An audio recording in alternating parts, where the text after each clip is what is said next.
You're nothing, Dad. A nobody who's embarrassed us for years, Rachel declared, her voice heavy with the self-righteous contempt that only a recent graduate with 6 figures of debt, all paid by me, could manage. I took a long, slow breath, tasting the metallic tang of something that was no longer anger, but infinite exhaustion. The room tilted slightly, a small physiological protest against the injustice I had silently endured for decades. Weeks later, the precise, bitter silence I finally found became their unexpected, absolute reckoning, an inverse measure of the financial and emotional freedom I had earned. But just 3 days earlier, everything had been devastatingly, crushingly different, trapped within the walls of a 4-bedroom house that felt less like a protective home and more like a carefully constructed prison built entirely of Patricia's ceaseless resentment. She had spent the last 2 hours polishing the same tedious, circular argument she'd employed for the last 20 years. My failure to achieve the grand, effortless financial success she believed was fundamentally owed to her simply for existing in my demanding orbit.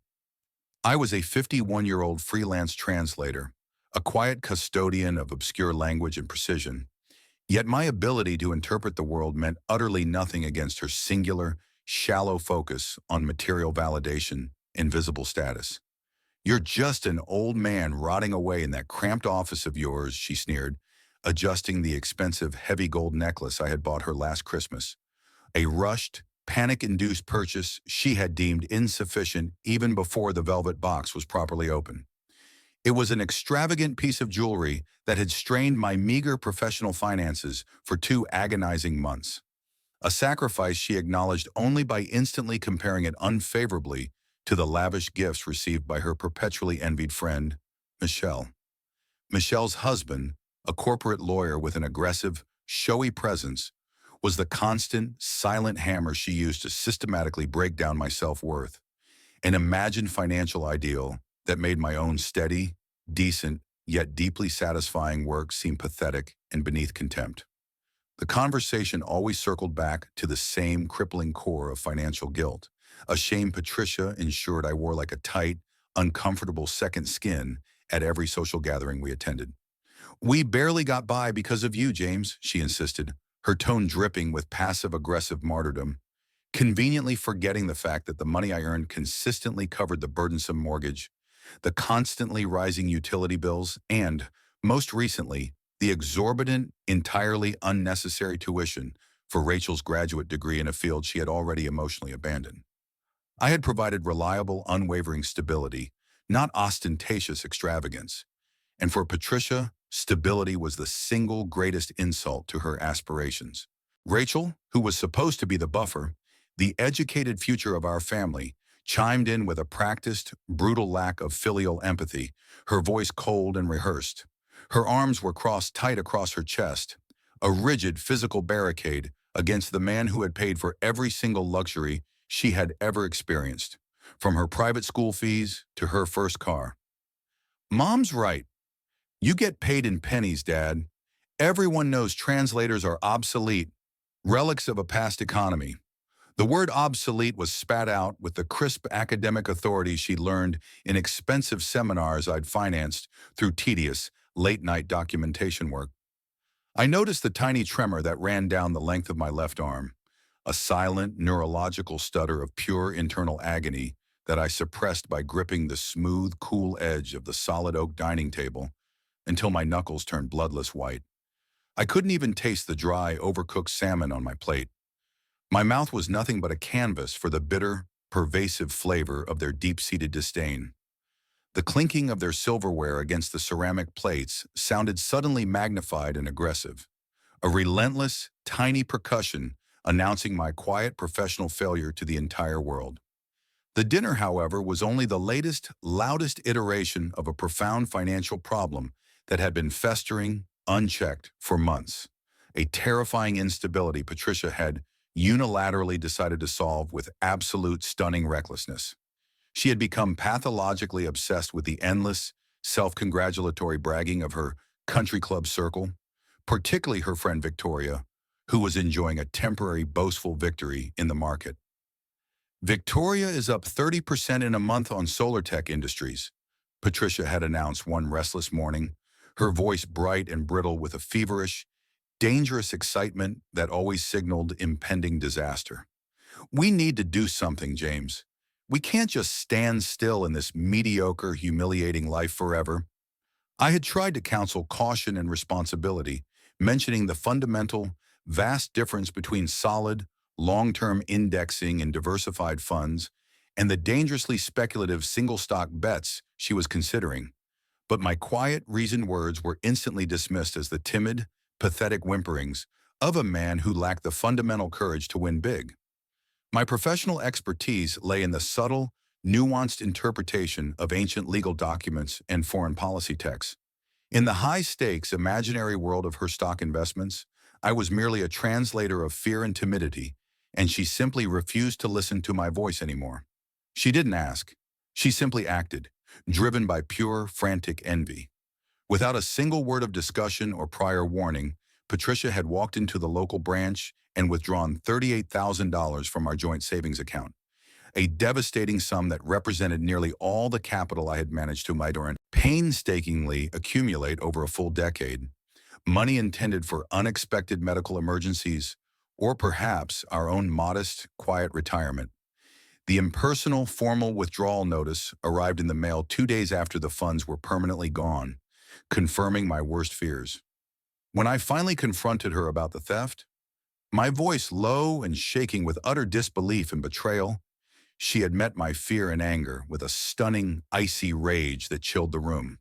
"At least I'm doing something proactive," she had snapped, her eyes wide, glittering with a dangerous, unstable self-justification.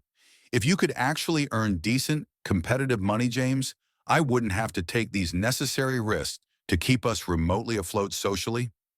Her words were a final, absolute inversion of our shared reality, a perfect, bitter translation of my quiet, consistent diligence into her selfish, frantic, and ultimately catastrophic desperation. The glass of water on the dining table blurred momentarily as my vision defensively rebelled against the stunning injustice of her logic. And I knew in that gut-wrenching instant that the fragile, decades-long structure of our life together was fatally compromised beyond any hope of repair. The final dinner confrontation, punctuated by Rachel's careless, unforgivable, "you're nothing," was the inevitable chemical reaction that finally forced the decisive action I should have taken years before. I didn't argue. I didn't raise my voice. I didn't descend into the theatrical exhaustion that was too deep for any kind of verbal confrontation. I simply stood up, the chair scraping quietly against the tiled kitchen floor, a small, sudden sound that seemed utterly deafening in the suddenly cautious silence they reluctantly offered. My legs felt unnervingly steady and heavy, yet they carried me with a purpose I hadn't felt in years. I walked into the hallway, grabbed the worn leather duffel bag I reserved for professional weekend trips, and began the slow, measured process of packing. I moved with the cold, deliberate efficiency of a man cataloging permanent losses. Clothes, toiletries, my heavy-duty laptop, and the 3 meticulously organized leather-bound notebooks that contain the accumulated history of my ongoing, unfinished translation projects. Patricia stood leaning against the doorframe, watching my slow, deliberate movements, her expression a mix of immediate confusion and familiar indignation. The look of a woman whose reliable object of complaint and ridicule was daring to walk permanently out of the frame of her life. "If I'm such a pathetic failure," I said quietly, without the courtesy of looking directly at her, "then it is only fair that you attempt to live without the burden of my presence." My voice was flat, devoid of any emotional accusation, which was perhaps the most frightening and definitive thing I could have possibly done. I zipped the bag, picked up my old, comfortable leather jacket, and walked past her rigid, silent form. Rachel appeared in the living room archway, her face pale and finally beginning to grasp the monumental gravity of the situation. She finally understood that I was not merely storming out in a temporary rage. I was permanently exiting the suffocating narrative of their lives entirely. I walked out the front door, leaving them standing there, bewildered and angry, trapped in the stunned silence that only true, unexpected freedom could create for me. The cool autumnal night air hit my face, sharp and clean, and for the first time in over a decade, the constant, Debilitating tension across my shoulders eased, replaced by a vast, terrifying, beautiful emptiness that felt exactly like possibility. The sounds of the quiet neighborhood, a distant dog bark, the familiar hum of traffic were suddenly too loud, a rich, vibrant sensory environment I had long forgotten how to fully process. I secured a cheap, highly functional studio apartment in a slightly rougher, older part of town, a place that smelled faintly of stale industrial coffee and strong, overused cleaning chemicals, but where the air was entirely, gloriously mine. It was cramped, certainly a significant downgrade from the four-bedroom suburban house, yet it felt enormous and expansive, stretching out with the potential of pure privacy and solitude. The weeks that followed were spent in the slow, cathartic, and meticulous process of unpacking the heavy tools of my trade. Boxes marked translation files, 1995 and 2010 lay scattered haphazardly on the apartment's worn linoleum floor. The act of organizing felt less like mundane chore and more like essential archaeological work. Carefully recovering fragments of a past self I had utterly sacrificed to finance a comfortable life of ingratitude for others. I was carefully pulling a massive stack of heavy academic volumes from the largest, dustiest box when an old particular tome slipped clumsily from my hands. It was a rare leather-bound dictionary of the medieval Provençal dialect, a volume I'd purchased specifically for an unusually difficult and obscure project almost a full decade ago. It hit the floor with a heavy, disappointing thump. My knees creaked loudly as I stiffly bent to pick it up. As I handled the thick, old book, a small, yellowed slip of paper fluttered out from between the pages marked F and G in the middle of the text. I picked it up absently, my mind still preoccupied cataloging my collection of rare grammatical texts and linguistic journals. Then I froze completely. The paper held a seemingly disjointed series of numbers and letters, written in my own careful, meticulous handwriting from 10 years earlier, the blue ink slightly faded and worn. It looked like absolute nonsense, an arbitrary cipher. But beneath the jumbled characters was one simple, precise, and impossible word: password. Memory, the fickle, unreliable keeper of trivial information, suddenly flooded back with the stunning force of a tidal wave. It was 2015. I had been working weeks on a grueling, agonizing translation of complex medieval Provençal troubadour poetry and associated legal text for a mysterious French client whose communication style was as eccentric as his preferred payment preferences. The project was excruciatingly detailed, requiring months of research into obscure dialectal variations and long-dead cultural references, and the final fee was notoriously paltry for the immense effort involved. "I'll pay you in Ethereum, monsieur," the client had stated over a scratchy, encrypted internet call, his voice echoing eerily from some unknown European locale. He sounded like a philosophical crypto-anarchist. 1,000 units, that's precisely $300 at current conversion. I don't do bank transfers. Too complicated. It's either this unconventional method or absolutely nothing at all. I remembered my deep, profound skepticism, the almost physical revulsion I felt. Ethereum? It sounded like internet funny money, a digital phantom guaranteed to evaporate into the ether. But $300 was still $300 after weeks of painstaking, thankless labor, and I desperately needed the cash to cover an unexpected large vet bill for the old family cat that Patricia insisted on keeping, but refused to finance. I reluctantly agreed. The client walked me through the confusing, tedious process of setting up a digital wallet, and then the money, the 1,000 Ethereum, appeared in the account instantly. I had meticulously written down the complex, required password string on the first piece of convenient scrap paper I could find, which happened to be the worn bookmark inside the heavy dictionary. I intended to sell the internet coins immediately and convert them into real dollars, but the client's final instructions were bafflingly confusing, and the task felt immediately overwhelming and risky. The $300 seemed so trivial, so utterly inconsequential in the grand scheme of my mounting financial anxieties, that the effort simply wasn't worth the inevitable headache. The dictionary went immediately back on the high shelf, the slip of paper tucked deep inside. I forgot about the whole bizarre encounter entirely. I never mentioned it to Patricia, not even in passing. How could I? I have $300 in worthless internet coins, but I can't figure out how to sell them, would have been yet more powerful ammunition for her relentless, crushing mockery. Another definitive testament to my ineptitude and obsolescence in the high-speed modern world. I had suppressed the memory completely, filing it away as a minor, embarrassing financial failure. My hands were shaking violently now, an uncontrollable, deep, full-body tremor that made the tiny studio apartment seem to vibrate and swim around me. I scrambled to set up my old, reliable laptop, the screen lighting up slowly, a dull, familiar gray that now profoundly mocked the monumental task I was attempting. My fingers fumbled and slipped as I navigated to the long-dormant, forgotten cryptocurrency website, my mind already coldly preparing itself for the inevitability of a crushing account not found error message or the confirmation of a zero balance.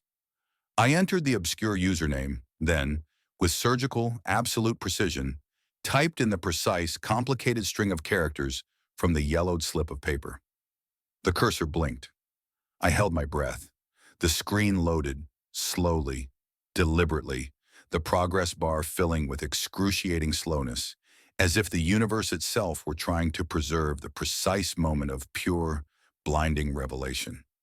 A simple number finally appeared, massive and utterly impossible against the clean white background. 1,000 ETH. I leaned closer, my breath catching painfully in my throat. The sharp, heavy smell of dusty Provençal text suddenly poignant and acute. The digital ledger updated itself with a secondary, even more impossible figure pulled from the real-time global market. Current price per ETH, $3,900. My heart hammered against my ribs, a chaotic, frantic drum solo in the sudden, crushing silence of the air. I blinked once, twice, expecting the numbers to dissolve into a cruel phantom, a visual error, but the final staggering total remained fixed and immovable.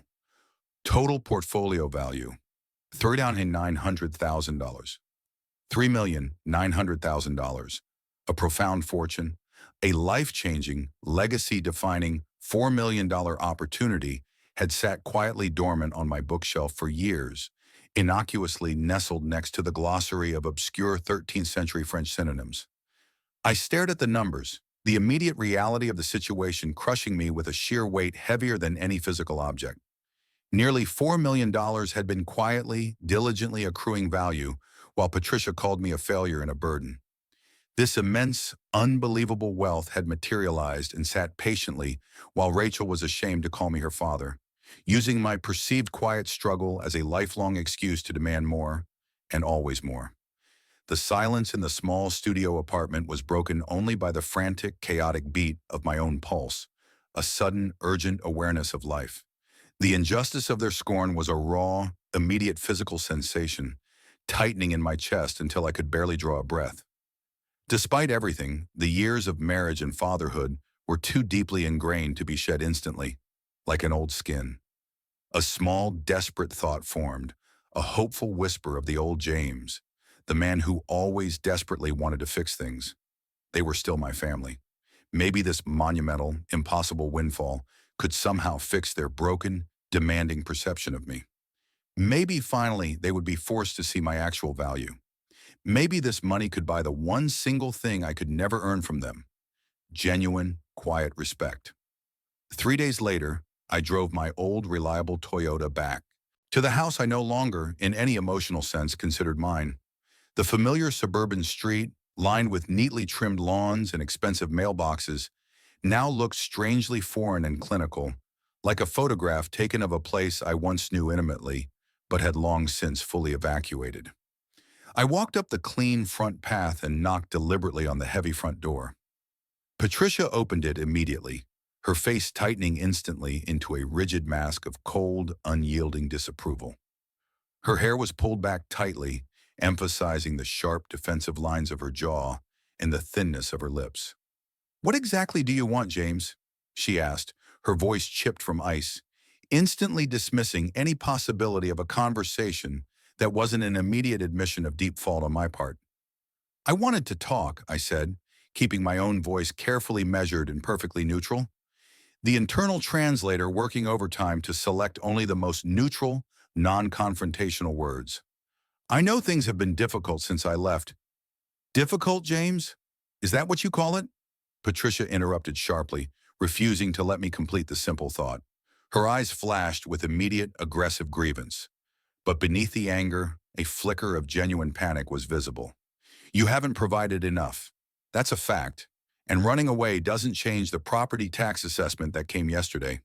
Before I could continue, Rachel appeared urgently behind her mother, crossing her arms in the same familiar judgmental posture. But her stance lacked its usual confidence. She looked visibly tired, strained, and a sudden sharp pang of fleeting pity, quickly replaced by cold, hard clarity, hit me. You get paid in pennies, Dad. Rachel repeated the familiar, tired line, but her voice was higher now, edged with genuine, palpable panic. Now you've left, and we're not even getting those anymore. My student loan deferral ends next month. How are we supposed to live? Did you really think we could survive on your pathetic pennies? I felt the last, weak vestige of the old James, the desperate, pleading husband and father, shrivel and die inside my chest, replaced by an unsettling, glacial composure that settled over me like protective armor. I had come here hoping for a sliver of humility, a hint of apology, a single, solitary phrase that might suggest they regretted the years of casual cruelty. I had come ready to offer them a significant, generous share of an unexpected, life-altering fortune. But they had learned absolutely nothing from my departure. They hadn't even processed the true implications of my absence. They were terrified, but their terror only manifested as further blame. They were still defining me entirely by my supposed financial failure, using it as the immutable truth of my character. They were still calling me worthless, a permanent burden. You're right, I said quietly, the words feeling heavy and definitive as they left my mouth. I did leave, and I'm not coming back. I finally understand the actual value of my work, and it is far too high to be wasted here. I walked away from the porch, leaving them standing there, bewildered, angry, and financially exposed, watching their reliable, silent lifeline disappear down the street. They had been given a clear chance to apologize, a chance to acknowledge the husband and father who had quietly sacrificed everything for their comfort. But they had chosen arrogance and entitlement instead. They had had their chance at a shared future. Over the following weeks, I focused intently on turning the abstract digital fortune into concrete, physical reality. I contacted a reputable private wealth management firm in downtown Denver, a process that felt entirely surreal and deeply satisfying. I sold 450 Ethereum tokens, meticulously structuring the sales to net me approximately $1.8 million after all the necessary conversions and fees were settled.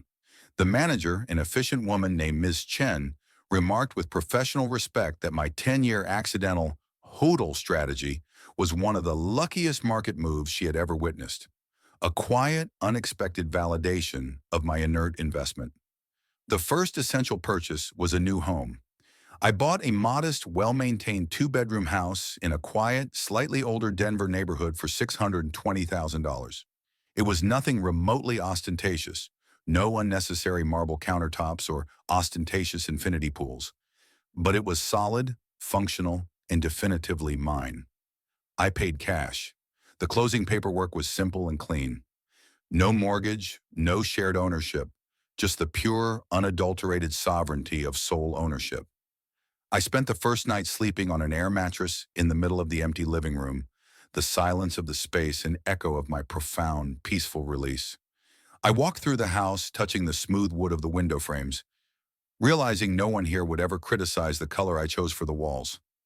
Then I began the deliberate process of giving back, channeling my immense financial capacity toward things that actually held genuine, undeniable value in the world. This was not a calculated act of revenge, but a necessary act of self-definition, a way to translate the accidental wealth into genuine, visible worth. I started small, donating $45,000 to a local animal rescue organization I'd always admired from afar for their quiet, tireless work.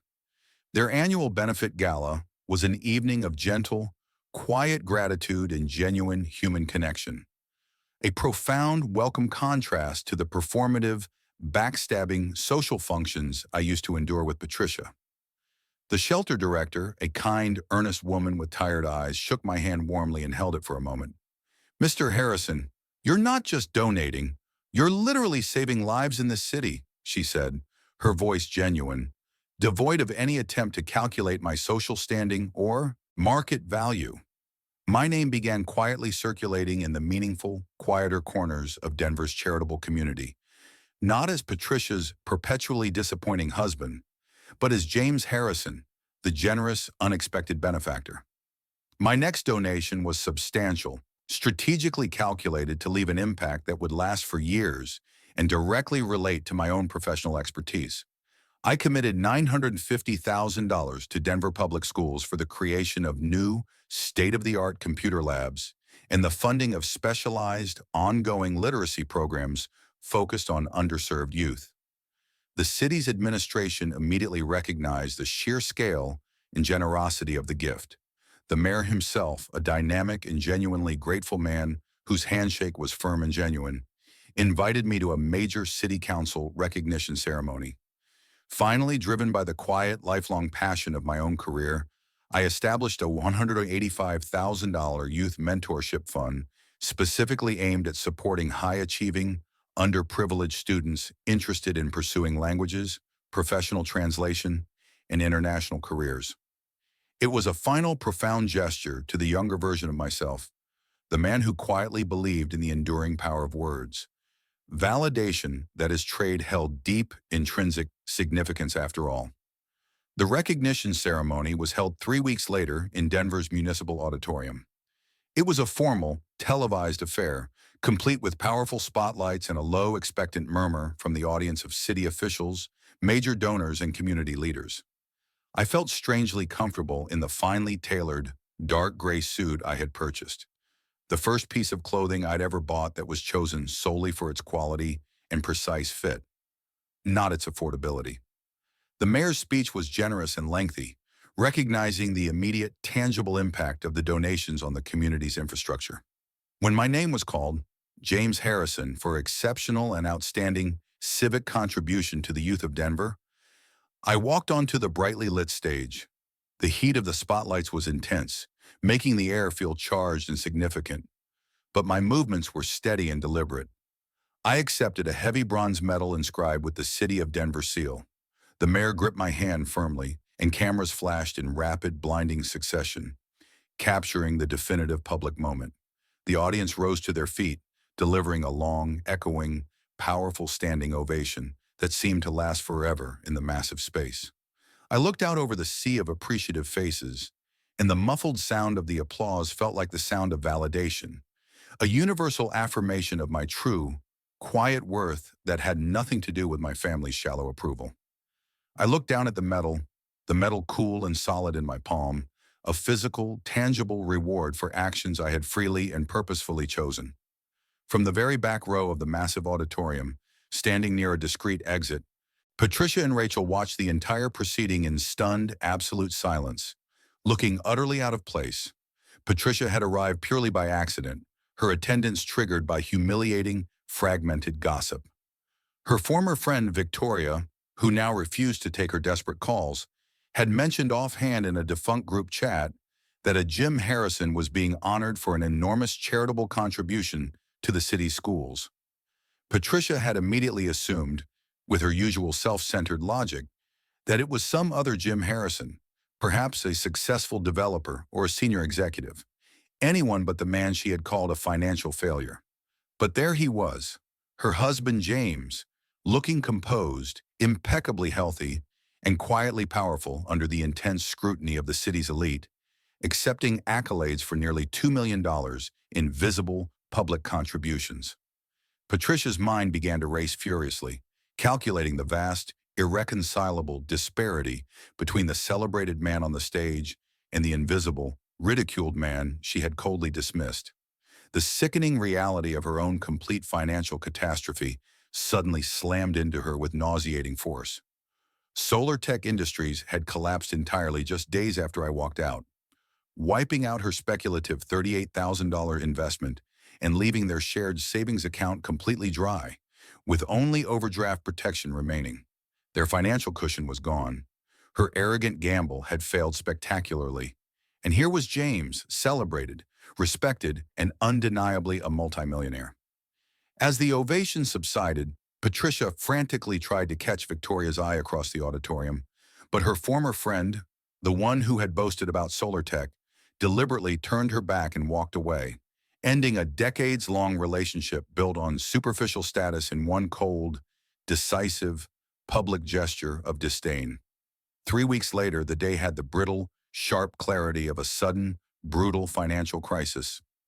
My new house, quiet and bathed in the soft, diffused morning light streaming through the clean windows, was suddenly interrupted by an insistent, frantic, desperate knocking. I opened the front door to find Patricia and Rachel standing rigidly on the porch, trembling visibly despite the mild weather. The expensive clothes they wore looked tired, almost costume-like now, and their faces were pale, etched with the unmistakable signs of fear and the deep, profound anxiety of true financial ruin. "What exactly can I do for you two?" I asked, my voice calm, maintaining the careful, impenetrable boundary of my new secure life. "Please, James," Patricia's voice cracked, sounding fragile and utterly unfamiliar to my ears. Her usual icy arrogance was completely gone, replaced by a desperate, pleading quality that made her almost unrecognizable. "We need to talk. We were so deeply wrong about you. The donations, we had absolutely no idea what kind of means you possessed." Rachel interrupted, her immediate desperation overriding her mother's transparent, scripted remorse. "Where did the money come from, Dad? Tell us the truth. How much of it is actually left right now?" I didn't answer immediately. I walked slowly into the sun-drenched living room, pulled out my secured phone, and calmly accessed the dormant digital application. I turned the screen toward them, displaying the wallet's dashboard with the utmost clarity. 550 ETH. Beneath the primary number, the current conversion rate flashed, a simple, irrefutable fact of the modern digital economy. Current value, $245,000. Patricia gasped, a choked, guttural sound of pure, shocking avarice and disbelief, her eyes fixed greedily on the staggering total. Rachel went completely pale, swaying slightly on her feet as she finally grasped the true scale of the fortune they had foolishly mocked and irrevocably abandoned. "In 2015, I was paid 1,000 Ethereum for a translation job," I explained calmly, my voice steady and detached, relaying the facts like a historical account of a distant, insignificant event. "It was worth $300 then." The client insisted. "Ethereum or nothing?" I thought it was worthless, wrote down the password on a scrap of paper, and simply forgot about it, hiding it even from your mother's relentless financial judgment. I paused deliberately, letting the clinical facts land with their full, devastating force. 3 weeks ago, I found that password while unpacking in this small, quiet, cheap apartment. Those Ethereum are now worth $3,900 each on the global market. I sold some for this house in the donations. This is what's left, securely locked away in a cold wallet. "Almost $4 million, Patricia whispered again, the sheer enormity of the number causing her to physically recoil and gasp. The magnitude of the missed opportunity was a raw, physical pain to her self-centered soul. "I came back to tell you, the day after I found it," I continued, my gaze steady and unwavering, burning into their exposed faces. "I was going to share this. I thought maybe you'd finally apologize and see me differently, see my quiet value. I thought the money might be enough to buy the respect I craved, but you called me a failure again. Both of you. You said I got paid in pennies and that I was rotting in my office, so I silently left without telling you anything." Patricia broke completely, sobbing uncontrollably, the sound hollow and deeply performative in the face of the millions she had permanently lost. "James, please. We're so profoundly sorry. We can move past this. We can try again. For the sake of the family." "You had your chance," I said quietly, the finality of the statement sounding loud and absolute in the room. "Years of chances. Every single day you tore me down and belittled my life's work. when I came back, exposed and hoping, you confirmed your cruelty, and you did it again. I deserve better. What are we supposed to do now? Patricia cried, her hands clasped together in a pathetic parody of desperate prayer. The solar tech investment failed spectacularly. We have nothing left. We're utterly ruined, James. I looked at them. Two women who had leveraged their entire identity on the assumed failure of another person and felt nothing but cold, final indifference. You'll figure it out, I told them, without anger, without regret, just a deep, final, permanent dismissal. The same way I figured out how to survive and finally thrive all those years, while you were busy telling me I was permanently worthless. I opened the door and gently, decisively closed it behind them, the soft, firm click of the heavy latch of final, absolute seal on my emancipation. Weeks turned into comfortable, quiet months. The profound anonymity of my new life was a deep, rich comfort I had never known existed. I spent my mornings on the small, sunny terrace of my paid-off house, signing the final, necessary paperwork for the official launch of the Youth Mentorship Program, watching the sprawling city of Denver stretch out beyond my railing in the crisp morning light, the coffee in my hand perfectly warm and bitter. The cold wallet, the small encrypted hardware device containing the final, irreducible value of 550 ETH, over $2 million, rested securely in my fireproof safe, a silent, humble monument to a 10-year oversight that became my lifeline. But it wasn't the vast, unexpected money that truly liberated me. It was the absolute, uncompromised freedom of walking away forever from a life that required me to be fundamentally miserable and small, simply to validate someone else's fragile, selfish ego. Patricia and Rachel, stripped entirely of their financial cushion and their primary reliable source of income, had seen their fragile suburban status completely shatter. They had been forced to take on minimum wage, physically demanding jobs at a cheap, fast casual restaurant in a neighboring county, far from the critical social circles they once desperately inhabited. Patricia, the former socialite who demanded an $8,000 Cartier bracelet, now spent her days bent over a scorching sink, washing dirty dishes in the humid, cramped heat of the kitchen. Rachel, the condescending graduate student who spoke of my professional obsolescence, waited tables, forced to practice exhausted humility with every demanding customer she served. They were learning, finally and brutally, the true physical cost of earning a single penny. I gave them everything I had year after year, I whispered, to the crisp, clear morning air, a statement of immutable fact, not regret. Now, thank God I am finally free. If you like this story, please like this video, subscribe to the channel, and share your impressions in the comments below.